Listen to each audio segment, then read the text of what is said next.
So, the pasta is boiling away and we're using ziti, just similar to like a penne or like a rigatoni This pasta. was like rigatoni. I couldn't find ziti because it's pretty Yeah. close to Well, no, well, I lied when I said ziti casserole. It's rigatoni casserole. But it's pretty darn similar to ziti there. Well, this recipe isn't ziti casserole. Alright. So I lied when I said that. So what cheeses are we gonna put them with? Are we using ricotta cheese? Yeah, I've got the ricotta here. Okay. Mozzarella. And okay. And then some Parmesan. Okay. And so that's the creamy cheese, and then this is the grated, like this is shredded cheese. Mm-hmm. And then that one's like the powdery. Kind of grated cheese, I guess. And this, maybe in the summertime you could find like the fresh cheeses, you know. Alright, like these are that. fresh cheese. Cheese is not Yeah, fresh. but I'm not talking about cheeses from like the containers. No, I don't know about the ricotta cheese, The only but fresh cheese that can be fresh is the ricotta cheese. oh, okay. And certain kinds of mozzarella, which we're using the dried.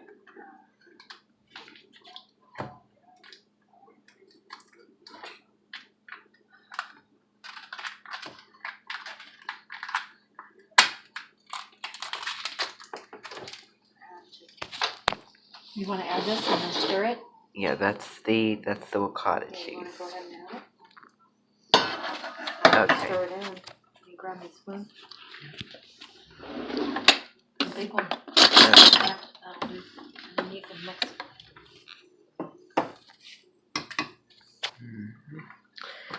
So we just put how much cheese are we using? Almost this whole thing, I think. Okay, There, so that's the probably ricotta. good enough, so using the whole just be container, careful when you stir it. and we're mixing this in, and as you mix this in, you will see the cheese be melted and the sauce become more creamy and show a whiter and red color mixed. So again, this is going to add the richness and depthness to the sauce. Creaminess. That's what she did, so that's what we're gonna do. This is Lydia Bastianish's recipe that we're using. There you So go. put it in little chunks, and then put it in, and then stir it around. Probably good enough. Oh, and as you can see, the sauce is changing color. It's like, notice, just the beginning was really, like the pure red color, but now it's like a more of an orangey color now that we added the cheese and we mixed that together.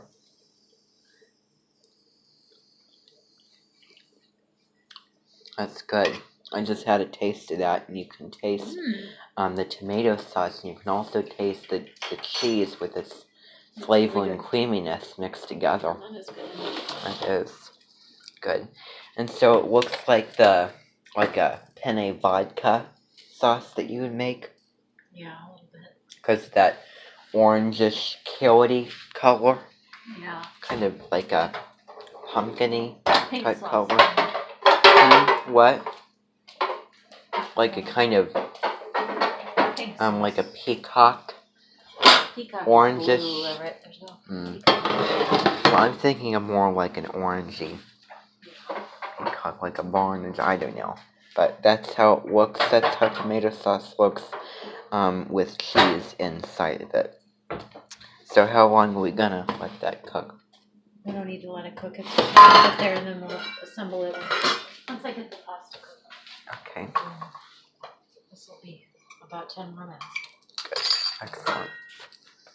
So now we're adding salt to the water, because you always, you need the salt added to the pasta water that you're using. Otherwise, it'll be bland. It won't have, a lot of flavor to it. It will with the sauce, but salt is one of the essential ingredients to use. And also, one thing that she did was she added the pasta water to the sauce to kind of, yeah. thin it out a little bit. So that's a good trick to make it I have a thick. question. Did she or mix the liquidy. pasta into the sauce? Well, Or did she just no, layer well, it? she just layered it. So she put pasta and then the sauce and then just go up the layers of that. I kind of think I remember her doing that, yeah. Okay.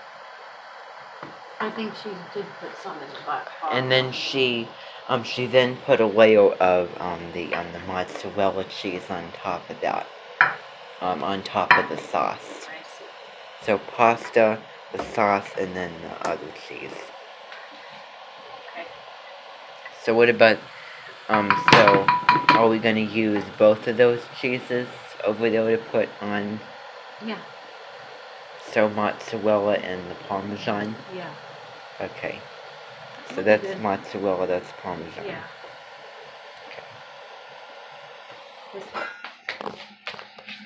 So the shredded cheese, grated cheese, and its pieces is the mozzarella cheese, and here is the Parmesan. I'm just gonna show them what it looks like. So with the Parmesan cheese, you can see it's like a powder of cheese, much like flour. It looks a lot like flour, although you can see a couple of clumps of cheese there. So it's cheese flour, basically, is what's in the can here, and that's the Parmesan. You just sprinkle it on top along with the mozzarella chunk.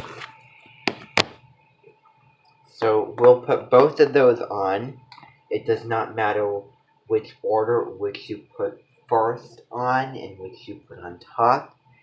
And you can even make, well, preferably do an even amount of the cheeses and spread them out evenly. So you spread one cheese all across, and then on top you put the other cheese all across, or you can put one areas per cheeses of those things, but preferably do both evenly. Yep.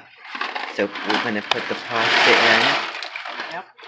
That's the rigatoni. We're gonna let that cook. For how long? About 10 minutes. Or, Okay. well, actually more like 7 minutes. I'm not Yeah. sure. And so when we are going to taste this, we want this to be al dente, Italian for to the tooth. So we want it to be cooked enough where it's soft, well, and we know it's cooked, but have that little bit of bite to it so that it's not like soft and it's not creamy, and that's overcooked pasta. So where you can taste it, it's to the tooth. It doesn't just melt and just absorb and absorb in the mouth.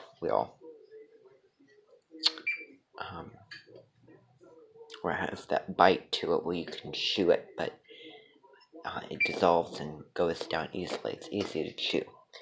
So. Okay, it'll be a little bit. Okay, good. Okay. How many minutes? 7 more minutes. Okay, 7 more minutes, and we will. Get it in the oven. Yeah. Yeah. So 7 more minutes until we layer this thing, and we put it in the oven.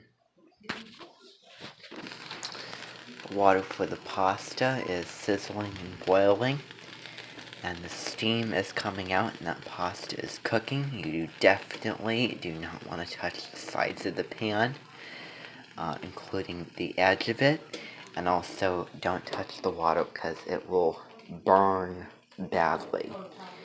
We have our tomato and ricotta sauce mixture of a sauce layered and spread out in the pan evenly. Just a very, very thin, reasonably medium-sized, thin layer of sauce. One thing to note is that the Italians don't with pizza, they don't put, like, they don't smother it in sauce. They don't put, like, they don't dump it, like, a whole thing of sauce with, like, a huge amount of sauce. What they do is they take a good, reasonably sized spoonful, they spread it around, and if it needs more sauce, then they add a little bit more. Not a lot, but just a good dollop or slightly more of sauce.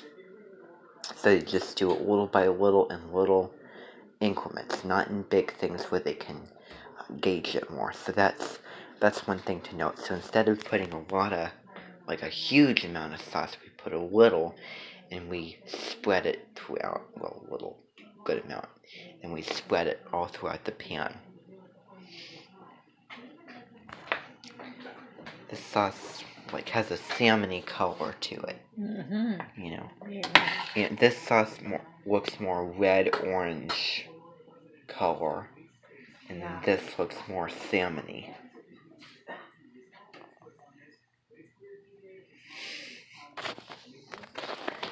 So this is our sauce here. And also, with ricotta cheese, we did not put the whole thing in at once. We put it in little increments of cheese, and then we stirred it around, just stirred that little bit around, and then added the next little bit. So that goes for the cheese as well as the sauce in the pan.